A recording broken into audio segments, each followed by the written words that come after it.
अल्हम्दुलिल्लाह अल्हम्दुलिल्लाहि नहमदुहु व नस्तईनुहु व नस्तगफिरुहु व नु'मिनु बिही व नतवक्कलु अलैहि व नऊज़ु बिल्लाहि मिन शुरूरि अनफुसिना वमिन सय्यिआति अअमालिना मन यहदिहिल्लाहु फला मुदिल्ल लहु व मन युद्लिल्हु फला हादिय लहु व नशहदु अल्ला इलाहा इल्लल्लाहु वहदहु ला शरीक लहु व नशहदु अन्न सय्यदना व मौलाना व मअवाना व मलजअना मुहम्मदन अब्दुहु व रसूलुहु अम्मा बाद फ़अऊज़ु बिल्लाहि मिनश शैतानिर रजीम बिस्मिल्लाहिर रहमानिर रहीम इन्नमा यअमुरु मसाजिदल्लाहि मन आमन बिल्लाहि वल यौमिल आखिरि व अक़ामस सलाता व आतज़ ज़काता वलम यख्शा इल्लल्लाह फ़असा उलाइका अन यकूना मिनल मुहतदीन सदक़ल्लाहु मौलानल अज़ीम इन्नल्लाहा व मलाइकतहु युसल्लूना अलन नबिय्य या अय्युहल्लज़ीना आमनू सल्लु अलैहि व सल्लिमू तस्लीमा अल्लाहुम्मा सल्लि अला सय्यिदिना व मौलाना मुहम्मद व अला आलि सय्यिदिना व मौलाना मुहम्मदिन व बारिक व सल्लिम अस्सलातु वस्सलामु अलैका या रसूल अल्लाह अस्सलातु वस्सलामु अलैका या हबीब अल्लाह व अला आलिका व अस्हाबिका अजमईन या साहिबल जमाल व या सय्यिदल बशर मिन वजहिकल मुनीर लक़द नुव्विरल क़मर ला युमकिनु सनाउ कमा काना हक़्क़ुहु बादल खुदा बुजुर्ग तू ही किस्सा मुख्तसर। अल्लाह रब्बुल इज़्ज़त हम्दु सना उदूर नबी मुकर्रम शफी उम्मम रहमत दो आलम जनाब मोहम्मद मुस्तफ़ा अहमद मुजतबा सल्लल्लाहु अलैहि वसल्लम जिनजी ज़ाते गिरामी ते हदिया दुरूद शरीफ पेश करण का बाद मुझा नियात वाजिब एहतराम वजीद दोस्तों भाइयों अस्सलामु अलैकुम वरहमतुल्लाहि वबरकातुहू। नाज़रीन सामीन किराम, अल्लाह सुब्हानहु व तआला जो कुरान मजीद फुरकान हमीद मां एक आया करीमा जी तिलावत जो शर्फ हासिल किया। अल्लाह सुब्हानहु व तआला कुरान मजीद में फरमायो इन्नमा यअमुरु मसाजिदल्लाहि मन आमन बिल्लाहि वल यौमिल आखिर व अक़ामस सलाता व आतज़ ज़कात। अल्लाह सुब्हानहु व तआला फरमायो कि बेशक अल्लाह जे मस्जिदन के उहे ई आबाद कंदा आहिनि जेके अल्लाह ते ऐं आखिरत ते ईमान रखंदा आहिनि। वाक़ामस सलात ऐं नमाज़ क़ाइम कयाऊं व आतज़ ज़कात ऐं ज़कात ॾिनाऊं वलम यख्शा इल्लल्लाह ऐं अल्लाह का सिवाय कंहिं खां बि न आहिनि रिजंदा फ़असा उलाइका पोइ वेझो आहे जो उहे माण्हू अन यकूनू मिनल मुहतदीन जो हुजनि उहे हिदायत वारनि वजां। नाज़रीन सामीन किराम के अव्हांखे बख़ूबी मालूम आहे कि इन मदरसा गौसिया जीलानिया सां मुत्तसिल इन मस्जिद अली रज़ी अल्लाह ताला अन्हो जन में जेका असांजी ही जुमातुल मुबारक जी नमाज़ आहे कि इहा जुमे जी पहिरीं नमाज़ आहे जेका असां तव्हां सभु गॾिजी मस्जिद अली में अदा करे रहिया आहियूं। नाज़रीन सामीन किराम कि रब सुब्हानहू व तआला के हुज़ूर मुस्तफ़ा करीम सल्लल्लाहु अलैहि वसल्लम जन जे आमद सां अल्लाह सुब्हानहू व तआला जे हबीब करीम सल्लल्लाहु अलैहि वसल्लम जन जे अचण सां रब सुब्हानहू व तआला समूरी मस्जिद समूरी ज़मीन के उम्मत मुस्तफ़ा जे लाइ मस्जिद बणाए छॾियो। यानी रब सुब्हानहू व तआला जे हबीब करीम सल्लल्लाहु अलैहि वसल्लम जन जे अॻिन उम्मतुनि जे लाइ हिकु ख़ासि जॻह मुक़ररु कई हुई जंहिंमें उहे वञी करे इबादतूं कंदा हुआ त उन्हनि जी इबादत क़बूल थी वेंदी हुई। जेकॾहिं उन ख़ासि जॻह खां अलावा कंहिं ॿी जॻह ते वञी करे इबादत कनि त उन्हनि जी इबादत क़बूल न कई वेंदी हुई। पर हुज़ूर मुस्तफ़ा करीम सल्लल्लाहु अलैहि वसल्लम जन जे आमद जी ख़ुशीअ में रब सुब्हानहू व तआला समूरे रूए ज़मीन खे पाक बि बणायो ऐं मस्जिद बि बणायो कि जंहिंमें अल्लाह सुब्हानहू व तआला फरमायो कि आई हबीब करीम सल्लल्लाहु अलैहि वसल्लम के हुज़ूर मुस्तफ़ा करीम सल्लल्लाहु अलैहि वसल्लम जिन ख़ुदि फरमायो कि मुंहिंजे ख़ातिर ऐं मुंहिंजे करे रब सुब्हानहू व तआला मुंहिंजे तुफ़ैल समूरे रूए ज़मीन की मस्जिद यानी नमाज़ पढ़ण जी जॻह रब सुब्हानहू व तआला उनखे बणाए छॾियो आहे। नाज़रीन सामीन किराम के तो असां ऐं तव्हांजी इन मस्जिद में पहिरीं जुमातुल मुबारक आहे जेका असां जुमे जी नमाज़ पहिरीं जुमे जी नमाज़ इन मस्जिद में अदा करण जे लाइ जमा थिया आहियूं। नाज़रीन सामीन किराम कि मस्जिद में नमाज़ अदा करण जी हिकु वॾो सवाबु आहे कि अल्लाह जे हबीब करीम सल्लल्लाहु अलैहि वसल्लम जन फरमायो मन तवज़्ज़अ फी बैतिही फअहसनल वज़ूअ सुम्मा अतल मस्जिद फहुव ज़ाइरुल्लाह व हक़्क़ुन अलल मज़ूर अन युक्रिम ज़ाहिरहू औ कमा क़ाल सल्लल्लाहु अलैहि वसल्लम। अल्लाह जे हबीब करीम सल्लल्लाहु अलैहि वसल्लम फरमायो जेको शख़्स पंहिंजे घर में सुहिणे तरीक़े सां वुज़ू करे पोइ अल्लाह जे मस्जिद में अची करे उहो नमाज़ पढ़ंदो आहे बल्कि रब सुब्हानहू व तआला जे हबीब फरमायो कि पंहिंजे घरां सुहिणे अंदाज़ सां वुज़ू करे सिर्फ़ु मस्जिद में अची लंघंदो आहे तो अञा नमाज़ अदा न कयां ई मस्जिद में दाख़िल थियण सां ई उहो रब सुब्हानहू व तआला जे घर जो ज़ियारत कंदड़ ऐं रब जो महिमान बणिजी वेंदो आहे। व हक़्क़ुन अलल मज़ूर अन युक्रिम ज़ाहिरहू औ कमा क़ाल सल्लल्लाहु अलैहि वसल्लम। अल्लाह जे हबीब करीम सल्लल्लाहु अलैहि वसल्लम फरमायो कि जेको शख़्स मस्जिद शरीफ़ में अची करे अल्लाह जे घर में सिर्फ़ु दाख़िल थींदो आहे तो अल्लाह जे घर जी ज़ियारत करे वठंदो आहे रब सुब्हानहू व तआला ते लाज़िम ऐं हक़ आहे जो रब सुब्हानहू व तआला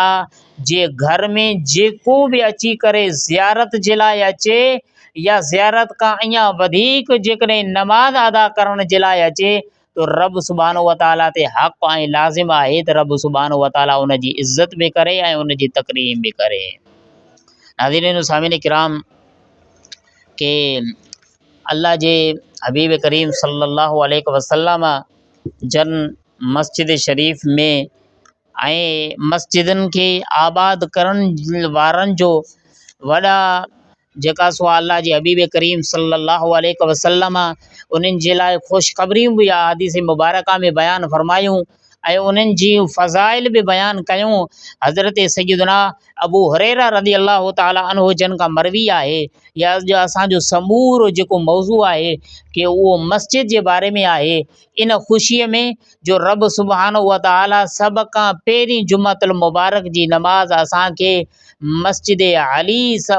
नई तामीर थींदड़ मस्जिद में रब सुभाणे व तआला पहिरीं नमाज़ रब असांखे हिते नई मस्जिद में असांखे रब सुभाणे व तआला नई मस्जिद में पहिरीं नमाज़ पढ़ायो तो अल्लाह जे हबीब करीम सल्लल्लाहु अलैहि वसल्लम जन फरमायो कि हज़रत अबू हुरैरा रज़ियल्लाहु तआला अन्हु जन का मरवी आहे कि अल्लाह जे हबीब करीम सल्लल्लाहु अलैहि वसल्लम फरमायो कि रब सुभाणे व तआला वटि समूरनि जॻहनि खां वधीक जेकॾहिं पसंदीदा ऐं प्यारी जॻह अल्लाह वटि आहे तो अल्लाह जूं मस्जिदूं आहिनि। मस्जिदूं रब सुभाणे व तआला खे समूरे रूए ज़मीन खां वधीक प्यारी जॻहूं आहिनि ऐं अल्लाह जे हबीब करीम सल्लल्लाहु अलैहि वसल्लम जन फरमायो कि अबग़दुल बिलाद इलल्लाहि अस्वाक़ुहा औ कमा क़ाल सल्लल्लाहु अलैहि वसल्लम। अल्लाह जे हबीब करीम सल्लल्लाहु अलैहि वसल्लम जन फरमायो कि सभ खां प्यारी जॻह रब सुभाणे व तआला वटि मस्जिद आहे तो सभ खां नापसंदीदा जॻह रब सुभाणे व तआला वटि बाज़ारूं आहिनि।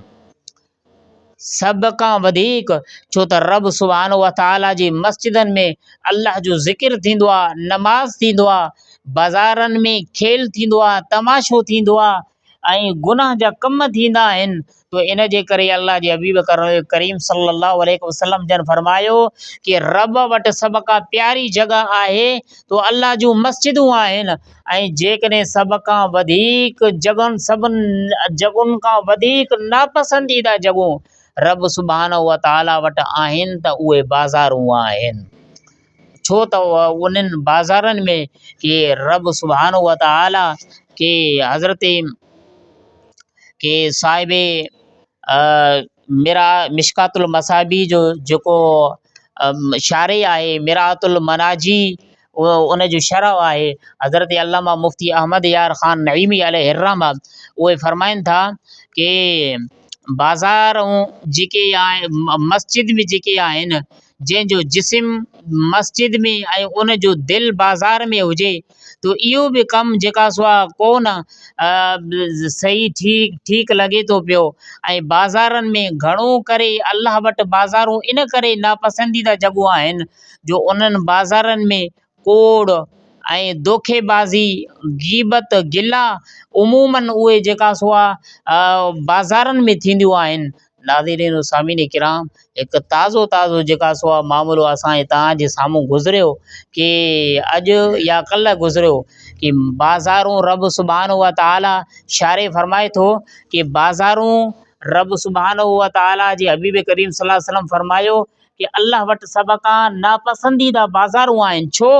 इन करे कि उन में कूड़ बि हलंदो आहे, धोखेबाज़ी बि हलंदी आहे ऐं जेका सो आहे गिला बि थींदी आहे उन्हनि बाज़ारनि में। नाज़रीन सामीन किराम जेकॾहिं बाज़ारूं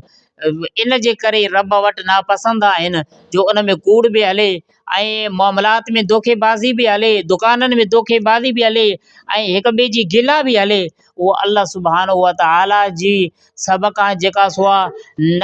अल्लाह वटि नापसंदीदा जॻह बणिजी वञे ऐं उहे जॻहूं जिते माज़अल्लाह बेहयाई हुजे, फ़हाशी जा मामलात हुजनि जीअं अॼु जेका सो आहे इहे मेला इते फ़हाशी ऐं उते गंद पियो हलंदो आहे। बाज़ारनि में सिर्फ़ु एतिरो जेका सो आहे बुराई न हूंदी जेतिरी बुराई इन्हनि जॻहनि ते हूंदी आहे। जेकॾहिं बाज़ारूं रब सुभाणे व तआला वटि इन मामले जे करे रब वटि नापसंदीदा आहिनि जो इहे जॻहूं जिते जेका सो आहे इहे बेहयाई ऐं गंदगी जा जॻह ऐं मामलात जिते थियनि उहे उते त रब सुभाणे व तआला वटि उहे जॻहूं नापसंदीदा त आहिनि बल्कि सुबुह शाम उन्हनि जॻहनि ते रब सुभाणे व तआला जी लानत वरसंदी आहे। साईं मसलो विच नाज़रीन सामीन किराम के अल्लाह जे हबीब करीम सल्लल्लाहु अलैहि वसल्लम जन मस्जिद शरीफ़ जे तामीर कराइण वारे जे लाइ अल्लाह जे हबीब करीम सल्लल्लाहु अलैहि वसल्लम जन फरमायो मम बना लिल्लाहि मस्जिदन बनल्लाहु लहू बैतन फिल जन्नत औ कमा क़ाल सल्लल्लाहु अलैहि वसल्लम। अल्लाह जी हबीब करीम सल्लल्लाहु अलैहि वसल्लम इन हदीस अराबी हज़रत उस्मान रज़ियल्लाहु ताला अन्हु जन आहिनि कि अल्लाह जी हबीब करीम सल्लल्लाहु अलैहि वसल्लम जन फरमायो जेको अल्लाह जे लाइ मस्जिद बणाईंदो रब सुब्हानहु व तआला उन जे लाइ जन्नत में जगह बणाईंदो। नाज़रीन सामिन किराम, जेको सिर्फ़ दुनिया में कि रब सुब्हानहु व तआला उनखे इज़्ज़त ॾिनी ऐं उनखे माल दौलत ॾिनो ऐं इहे सभु कुझु जेके बि शयूं ॾिनल आहिनि उहे अल्लाह सुब्हानहु व तआला जूं ॾिनल शयूं आहिनि। माल बि रब सुब्हानहु व तआला जी ॾिनल, दौलत बि रब सुब्हानहु व तआला जी ॾिनल, हर शइ अल्लाह जी ॾिनल, पर रब सुब्हानहु व तआला जे ई उन ॾिनल शइ मां अल्लाह जी रिज़ा जे ख़ातिर जेकॾहिं मस्जिद बणाए तो रब सुब्हानहु व तआला ऐं ही दुनिया फ़ानी आहे, इन फ़ानी दुनिया में जेकॾहिं उहो रब सुब्हानहु व तआला जी रिज़ा जे ख़ातिर मस्जिद में को चंदो विझे थो या अल्लाह जे रिज़ा जे ख़ातिर मस्जिद बणाए थो, मस्जिद ठाराए थो, तो रब सुब्हानहु व तआला अल्लाह सुब्हानहु व तआला हमेशा हमेशा वारे ज़िंदगी गुज़ारण जे लाइ जिते जेका ज़िंदगी जंहिं जॻह जन्नत में न उन जी उहा ज़िंदगी ख़तमु थींदी, न उते मरण आहे, न उते तकलीफ़ूं आहिनि, न उते मुसीबतूं आहिनि ऐं हमेशा हमेशा जे लाइ रब सुब्हानहु व तआला पंहिंजे हबीब करीम सल्लल्लाहु अलैहि वसल्लम जन जे मथां कलमो पढ़ण वारनि जे लाइ जन्नत उन्हनि खे ॾेई छॾियो कि नाज़रीन सामिन किराम, दुनिया जे इन फ़ानी दुनिया में ऐं इन फ़ानी जॻह में रब सुब्हानहु व तआला जे ई ॾिनल रिज़्क़ मां अल्लाह जे लाइ मस्जिद बणाए रब सुब्हानहु व तआला हमेशा वारे आख़िरत वारे जन्नत वारे घर में अल्लाह सुब्हानहु व तआला उन जे लाइ जन्नत में घर बणाए छॾींदो। नाज़रीन सामिन किराम, हज़रत सय्यदना अबू हुरैरा रज़ियल्लाहु ताला अन्हु जन का रिवायत आहे, अल्लाह जी हबीब करीम सल्लल्लाहु अलैहि वसल्लम जन फरमायो, मन गदा इलल मस्जिद औ राहा अअद्दल्लाहु लहू नुज़ुलहू मिनल जन्नति कुल्लमा गदा औ राहा औ कमा क़ाल सल्लल्लाहु अलैहि वसल्लम। यह हदीस मुबारक बुखारी शरीफ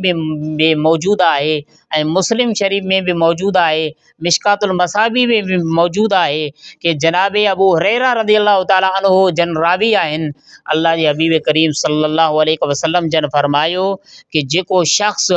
सुबह या शाम मस्जिद वञे ऐं जॾहिं उहो सुबह ऐं शाम मस्जिद वेंदो रहंदो ऐं पंहिंजी आदत मस्जिद जे तरफ़ वञण जी आदत बणाए छॾींदो, सुबह बि शाम बि अल्लाह जे जेका सो नमाज़ अदा करण जे लाइ रब सुब्हानहु व तआला जी इबादत करण जे लाइ सुबह शाम मस्जिद वेंदो रहंदो, रब सुब्हानहु व तआला उन जे लाइ जन्नत में महिमानी जो सामान बणाए छॾींदो आहे। नाज़रीन सामिन किराम, के मस्जिदूं अल्लाह जा घर आहिनि जेके अल्लाह सुब्हानहु व तआला क़ुरान मजीद फ़ुरक़ान हमीद में फरमायो, इन्नमा यअमुरु मसाजिद अल्लाहि मन आमन बिल्लाहि वल यौमिल आखिर व अक़ामस्सलात व आतज़ ज़कात व लम यख्शा इल्लल्लाह फ़असा उलाइका अन यकूनु मिनल मुहतदीन। अल्लाह सुब्हानहु व तआला फरमायो कि जेके अल्लाह ते ऐं आख़िरत ते ईमान आणींदा आहिनि, अल्लाह ते ईमान मुकमल तॾहिं थींदो जॾहिं अल्लाह ते ईमान आणण सां गॾोगॾु उन जे हबीब मुकर्रम सल्लल्लाहु अलैहि वसल्लम जन ते बि ईमान आंदो वञे।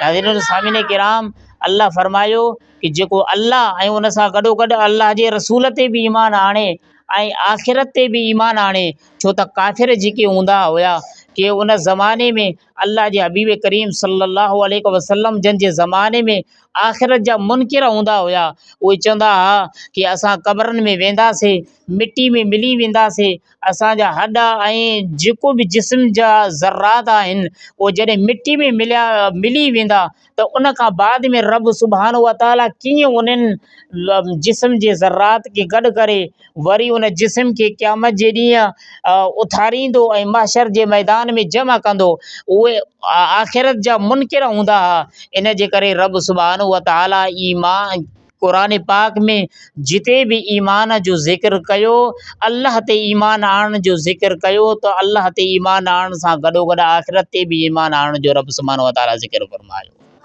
बहरहाल अल्लाह सुब्हानो व तआला फरमायो कि जेको अल्लाह ते ऐं आख़िरत ते ईमान आणींदो ऐं नमाज़ क़ाइमु कंदो ऐं ज़कात ॾींदो जेकॾहिं उन ते ज़कात फ़र्ज़ आहे, ऐं अल्लाह खां सवाइ ॿियो कंहिंखां बि न डिॼंदो, जेकॾहिं उन में ख़ौफ़ हूंदो त सिर्फ़ु उन जी पंहिंजे ख़ालिक ऐं मालिक जो ई पंहिंजे सीने में ख़ौफ़ रखंदो ऐं उन खां अलावा कंहिंखां बि न डिॼंदो, त अल्लाह फरमायो उहे ई माण्हू हिदायत वारा आहिनि ऐं उहे ई अल्लाह जे मस्जिदनि खे आबाद करण वारा आहिनि। नाज़रीन सामिन किराम के ये हदीस मुबारक बयान करे मां पंहिंजी जगह वठंदुसि, जंहिंमें अल्लाह जे हबीब करीम सल्लल्लाहु अलैहि वसल्लम जन के 7 शख़्स ख़ुशि नसीब, उहे 7 शख़्स जंहिंखे क़यामत जो ॾिहाड़ो हूंदो,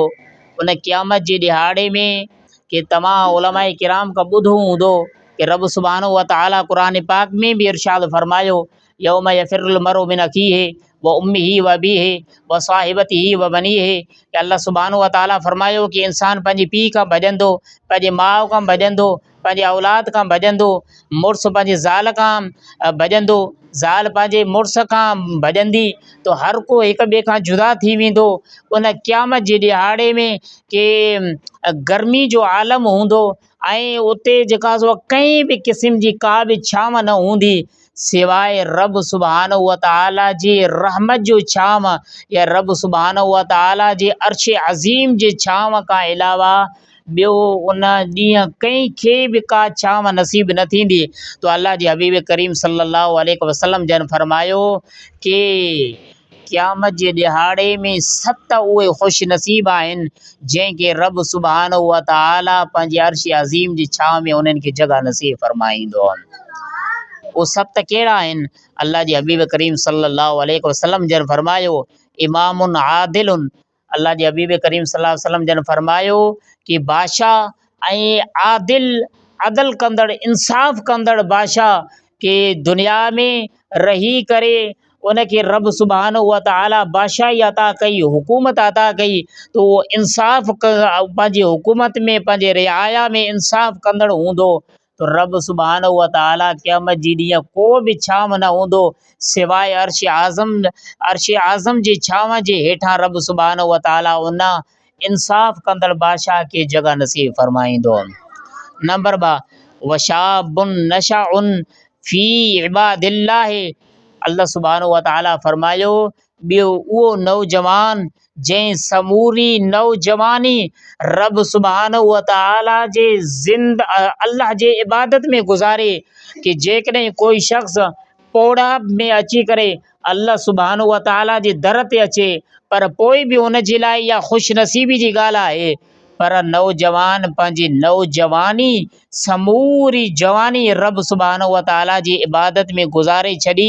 जवानीअ खां वठी मौत जे आख़िरी घड़ी ताईं उहा अल्लाह जी इबादत में पंहिंजी समूरी ज़िंदगी गुज़ारे छॾियईं, रब सुब्हानो व तआला उन नौजवान खे बि क़यामत जे ॾींहुं अर्श आज़म जी छांव जे हेठों जगह नसीब फरमाईंदो। नंबर 3 अल्लाह जे जेको असांजो मौज़ू बि आहे कि उहो शख़्स अल्लाह जे हबीब करीम सल्लल्लाहु अलैहि वसल्लम फरमायो व रजुलुन क़ल्बुहु मुअल्लकुन बिल मस्जिद इज़ा ख़रज मिनहु हत्ता यऊद इलैहि औ कमा क़ाल सल्लल्लाहु अलैहि वसल्लम। 3 कि जेको असांजे मौज़ू जे मुतालिक़ बि आहे, अल्लाह जे हबीब करीम सल्लल्लाहु अलैहि वसल्लम फरमायो 3 उहो शख़्स जंहिंजो दिलि मस्जिद सां लड़कियल हुजे, जंहिंजो दिलि मस्जिद सां लॻल हुजे, उन जो समूरो करार मस्जिद में हुजे, ऐं अल्लाह जे हबीब करीम सल्लल्लाहु अलैहि वसल्लम जन फरमायो कि जॾहिं मस्जिद मां निकिरे तो उन खां बाद में जिते बि हुजे, घर वञे, बाज़ार वञे या पंहिंजे कारोबार में वञे, जाॾे बि वञे, पर उन जी दिलि मस्जिद सां लॻल हूंदी आहे। उन जी दिलि जे ख़्याल में फ़िक्र में हर वक़्तु अल्लाह जो मस्जिद ई हूंदो आहे। तो अल्लाह जे हबीब करीम सल्लल्लाहु अलैहि वसल्लम फरमायो ऐं शारीन किराम इन हदीस जे तहत फरमाइनि था कि उन जो दिलि मस्जिद सां लॻल हूंदो आहे त उहो पंहिंजा कन बि जेका सो आहे मस्जिद जे आज़ान ऐं नमाज़ जे आज़ान जे लाइ पंहिंजे कननि खे तयारु करे छॾींदो आहे कि आज़ान मिले मां मस्जिद में हलियो वञा। तो रब सुभाणे व ताला जे हबीब करीम सल्लल्लाहु अलैहि वसल्लम फरमायो टियों उहो शख़्स जंहिंखे क़यामत जे ॾींहुं अर्श आज़म जी छांव जे हेठों जॻह नसीब थींदो उहो शख़्स आहे जंहिंजो दिलि मस्जिद सां ॻंढियल हुजे। मस्जिद मां निकिरंदो आहे जेसीं ताईं मस्जिद खां वरी वापसि न ईंदो आहे तेसीं ताईं उनखे इत्मीनान ऐं सुकून कोन ईंदो आहे। रब सुभाणे व ताला इन टे शख़्स खे बि क़यामत जे ॾींहुं अर्श आज़म जी छांव जे हेठों जॻह नसीब फरमाईंदो। नंबर 4 अल्लाह जे हबीब करीम सल्लल्लाहु अलैहि वसल्लम जन फरमायो वरजुलैन तहाबा फिल्लाहि इज्तमआ अलैहि व तफर्रका अलैहि। दुनिया में कोई शख़्स कंहिंसां कहिड़े शइ जे करे जेका सो मोहबत कंदो आहे, कंहिंसां कहिड़े मामले जे करे मोहबत कंदो आहे, कंहिंसां दुनिया जे ख़ातिर मोहबत कंदो आहे, कंहिंसां जेका दुनियावी इज़त या हिन सां जेकॾहिं मां गॾु हूंदुसि मूंखे बि हिन जे सदक़े में इज़त मिलंदी, शोहरत मिलंदी, जेका बि शइ नसीब थींदी। पर अल्लाह जे हबीब करीम सल्लल्लाहु अलैहि वसल्लम फरमायो कि ॿ उहे शख़्स जेके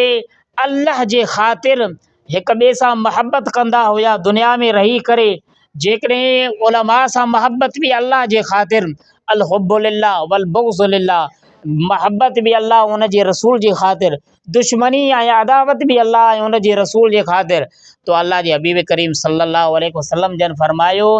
कि ॿ माण्हू जेके दुनिया में मोहबत बि अल्लाह ऐं उन जे रसूल जे ख़ातिर कंदा हुया, ॻंढिया मोहबत कयऊं तो बि अल्लाह ऐं उन जे रसूल जे ख़ातिर, ऐं जेकॾहिं हिक ॿिए खां जुदा थिया तो बि अल्लाह ऐं उन जे रसूल जे ख़ातिर, रब सुभाणे व ताला उन शख़्स खे बि क़यामत जे ॾींहुं अर्श आज़म जी छांव जे हेठों जॻह नसीब फरमाईंदो।